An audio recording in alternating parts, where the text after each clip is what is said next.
Welcome back to Botanical Interests. I am Shannie McCabe, and today in my Central Florida garden, it is intensely hot, and my options for what to sow in the ground do become limited in the month of May. However, this is a huge harvesting month. All of my hard work sowing my seeds and plants in late winter and early spring is finally paying off.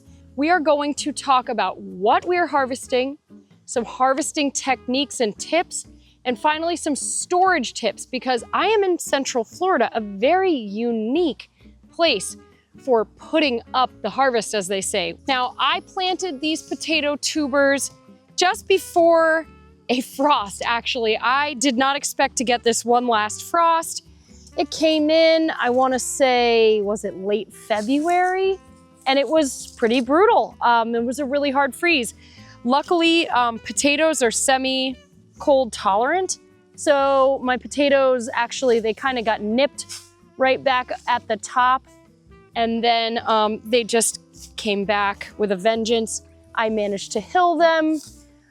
I amended the soil nicely here, though they don't really require super rich soil, but I did give them a little extra love in the soil department. I provided a drip irrigation system with my 1/2-inch poly tubing here. And so for the effort, I have been paid back with a nice little potato harvest. Now let's do some digging. Now, step one, I've already broken a rule. Ideally, you want to dig your potato tubers with a potato fork, but mine broke. I'm actually pretty bummed about that because it was a pretty new potato fork. I think I left it out in the elements too long, and it had a little dry rot and it died. But here we go. I'm just gonna be extra careful, trying to avoid piercing the tubers, trying to avoid the base of the plant. But here we go. Let's get started with this harvest. This is one of the weaker plants I had. And there we go. 1, 2, 3, 4, 5, 6. Not a bad harvest. We got about six little tubers. I expect to do better with my next plant as we move along. The plant's got progressively healthier, so let's check it out. Time for our next plant. I have to be careful because I just got bit by an ant and it was unpleasant. So we are just digging along. I'm trying my best to avoid the piercing the tubers by accident. But there we go. Can't complain. Nice looking tubers. This is a variety called Pontiac Red. Pontiac Red is well adapted. There we go. There's a third one. So we're averaging, this is the beginning of the row, was really struggling this season. Getting knocked back a little bit of cold and a little bit of toddler damage. So we're starting off slow with an average of 6 tubers per plant, which is not a super high yield, but it's not nothing, and the tubers that I am getting look beautiful. Now, some harvest tips. Harvest tip number 1, use a potato fork. I don't have one, mine broke. Harvest tip number 2, come pretty far back away from that plant because you don't want to accidentally spear the tubers. So start digging from farther out and just gently lift the soil from underneath the plant to pull up the tubers. Do not just rip the plant from the top of the ground. It's not gonna work well. It's not gonna work out for you if you try that. Harvesting tip number 3, when you do pull the potatoes out of the ground, like this, you're going to be tempted to wash the dirt off of the tubers. Please resist that temptation and just gently brush the dirt off of the tubers. If you wash the dirt off the tubers and you completely wash those skins, you're going to reduce the shelf life of the tubers in storage. So gently brush the soil off of them, and that's going to be enough. I'm turning the soil over here, just checking to see if I've got any more hidden tubers here. Now, potatoes, for longer term storage, potatoes should be cured.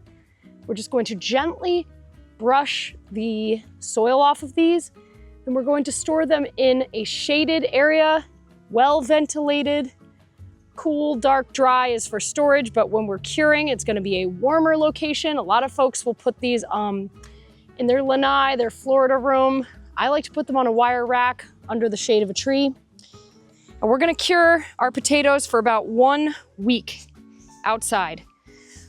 Just make sure that they don't get rained on, they don't get soaking wet. Make sure that they're not in direct sunlight. We do not want direct sun hitting those tubers. That's gonna turn them green, make them sprout. We don't want that. Now, like I mentioned before, Florida does not have root cellars. A lot of folks up north, a lot of gardeners up north, they will have a root cellar or they will store their produce in the basement. We do not have, most people do not have basements in Florida. The water table is too high. It's just not feasible to build a basement here in Florida. So instead, folks have garages. If you have a climate controlled area where you can keep cool, dark, dry conditions, and you can keep those tubers stored in the 50s and out of sunlight, those are ideal storage conditions. If you can't make that happen, I have an old school Florida potato and onion box. It's one of those wooden boxes. I'll show it later.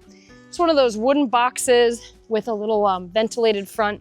You keep it in your pantry, out of the sunlight, and it mimics some of the, it sort of gets you as close to the ideal storage conditions as you can get.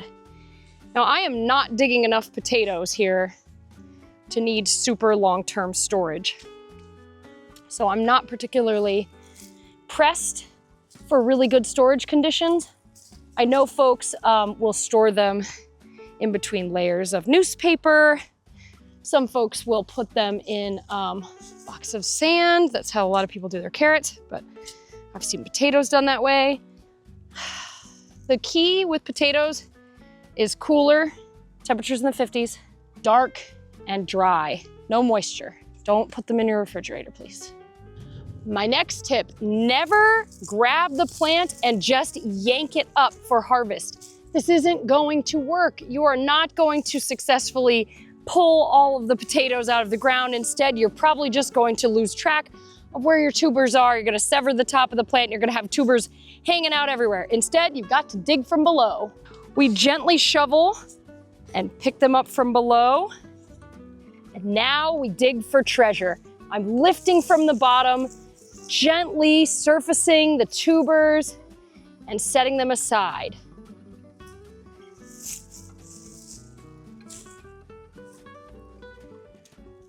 This is exactly like digging for treasure. It's so much fun to do with kids.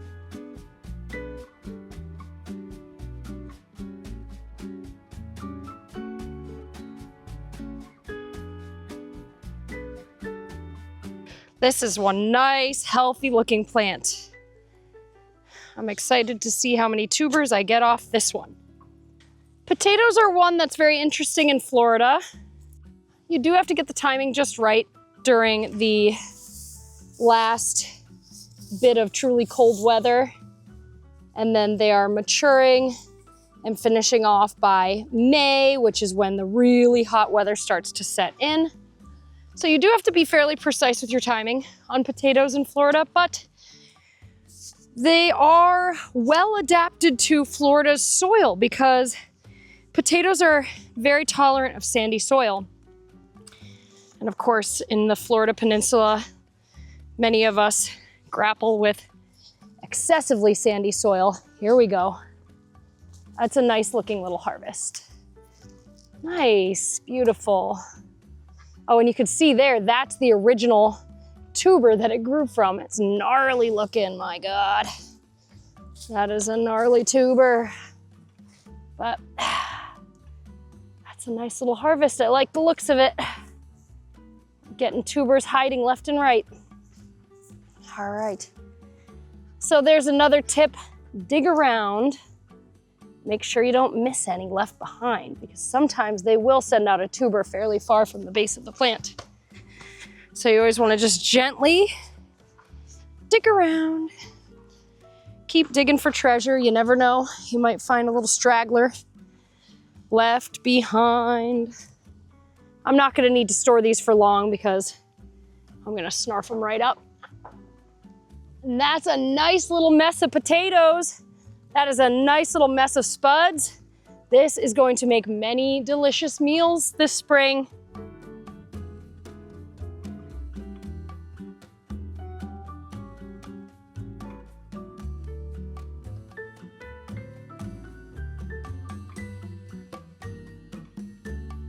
Not a bad haul. I love what I'm seeing here. This is a gorgeous harvest of Pontiac red potatoes. I put 0 synthetic fertilizers on this. A very infrequent organic fertilizer went on these. Mostly just some nice compost, some bunny manure, a couple worm castings, and drip irrigation, and here we have it. Now, I have harvested all of my potatoes. The one question you may have is, what is going to be your tuber crop over the summer? And the answer is actually right behind me. This is my yucca or cassava. I've got cassava planted out. I planted those a few weeks ago. That is my answer to summertime tubers. I will have some sweet potatoes and I will have some cassava or yucca. Welcome to the onion patch. Now this onion patch looks totally ridiculous. Mostly all you're seeing here is weeds. That's because my onions are at the perfect time for harvesting. Their tops have flopped over. So back here behind me are tons of giant onions. You just can't see them because their tops have flopped. Once the tops have flopped, that is my signal that it is time to pull these out of the ground and get them curing and then ready for storage. Onions have become one of my very favorite crops to grow in Florida. They've been really easy for me on my property. They're doing well in my native soil. I always grow them in ground. I make sure to provide a drip irrigation system, and I regularly feed with organic compost. I usually use Espoma, and I am getting these absolutely massive onions. I'm just gonna have to work my way through this field. All my tops have fallen over, which means it's ready to harvest them. I'll be working my way through this field, picking all of my onions, and then I will get to the curing stage. It's crucial that we allow our onion tops to flop over. This means that the water content of the stem has started to release and we are getting this papery outer shell. This is what really gives the storage life of the onion so that it'll stick around longer in our pantry. I am just gently brushing the dirt off of these. I am not washing them.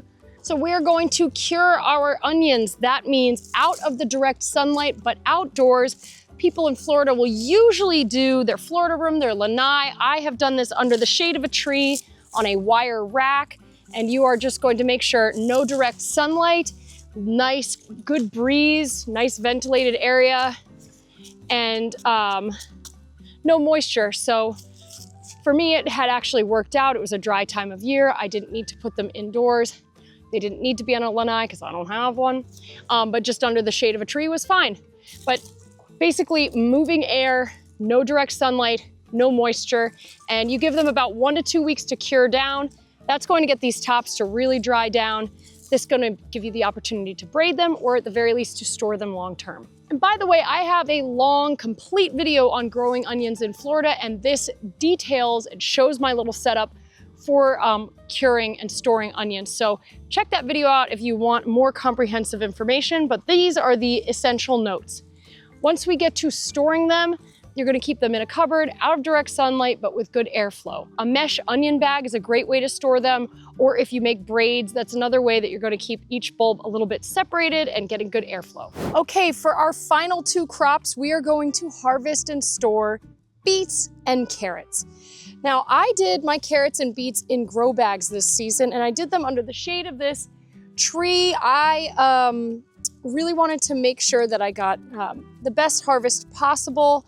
Even so, these roots are on the smaller side. I have grown much bigger carrots in Florida in the past. These are pretty mediocre. It was definitely not the best carrot season for me. I've done much better in the past, but I still want to harvest these. It's getting really hot. It's the month of May. When it gets hot, carrots really start to take on a bitter flavor. Those sugars, they get a little bit woody. The sugars start to get a little bit bitter.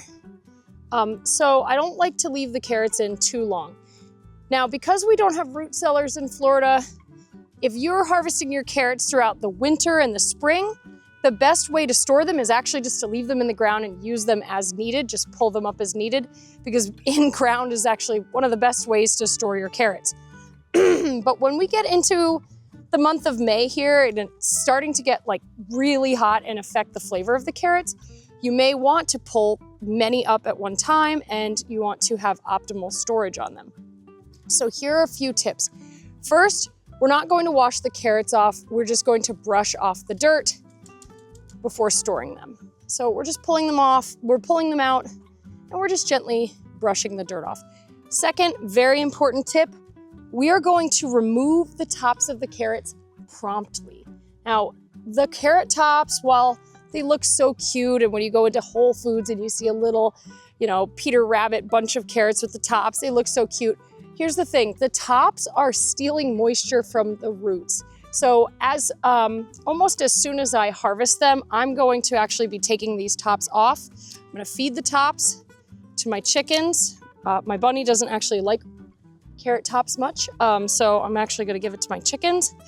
I could make it into a pesto, but I honestly find that carrot top pesto, I made a recipe for this a while back if you check in our the Botanical Interest page, but carrot top pesto is wonderful when you have younger carrot tops. Once you get into these older, more woody tops, they definitely need to be sorted through, got to pull out the dead ones.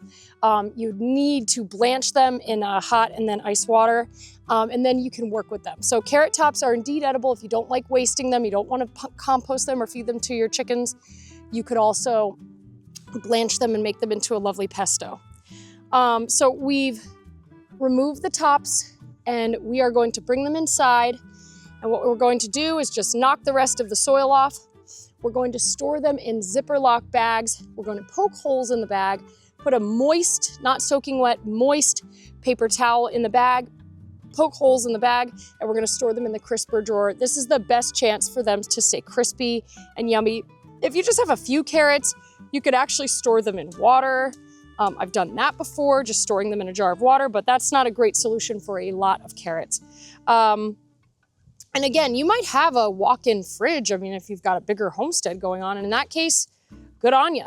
But if you are more of a backyard gardener and you don't have a ton of infrastructure for storage, just dig them, knock the dirt off, remove the tops, put them in that crisper drawer in the Ziploc bag with holes and paper towel, and you are good to go.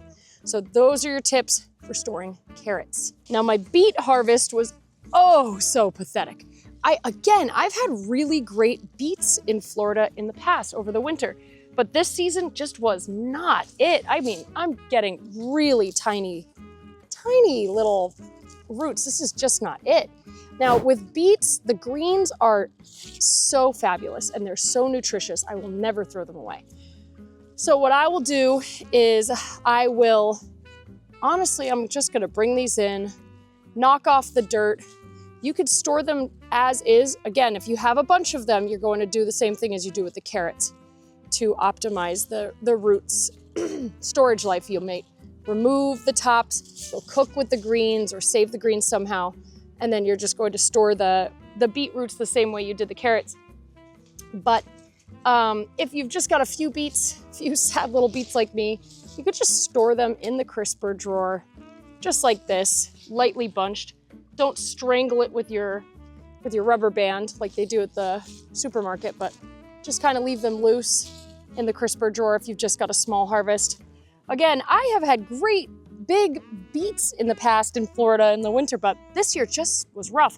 I also did not have automatic irrigation in here, so that could be the culprit. I've also heard of some old timers who will actually build like a little box of sand, and they will hill their carrots into a box of sand to sort of mimic in-ground planting. They'll harvest their carrots, remove the tops, and then they'll just hill them into a box of sand. I've heard people using newspaper layers. So there's more than one way to skin a cat. This is just the way that I've found works nicely. Old Floridians have been making do without refrigeration for a very long time. So there are lots of different methods. I would love if anyone has old-timey methods for storing these crops in Florida without refrigeration or without root cellar? I would love to know. Send them in the comments. And my kids absolutely loved pickled carrots. So I'm going to be, and pickled beets, my 4-year-old cannot get enough of the pickled beets. So I'll be doing some lacto-fermented pickles. That's another way to just extend the harvest. And just if anyone's curious, I am going to remove all of the root crops from all the cool weather crops. I've got a couple radishes lingering. I'm gonna remove all of these from my, my grow bags. I'm gonna freshen them up. I'm gonna add new soil. I'm gonna pull any debris out, add new soil. I'm going to add my bunny manure. I'm going to add some crab shell meal. And I am going to actually plant gingers and turmerics here because ginger and turmeric love grow bags. They also love a little bit of shade. So I'm going to probably just weed around my weed barrier area here, replace my bags and fill them with gingers and turmerics, just in case you're wondering what's going in these bags over the summer. And this is just a taste of my carrot harvest from the epic metal raised beds, which were in full sun. So next season, I am definitely going to put my carrots in my metal raised beds. They did a little bit better than the grow bags.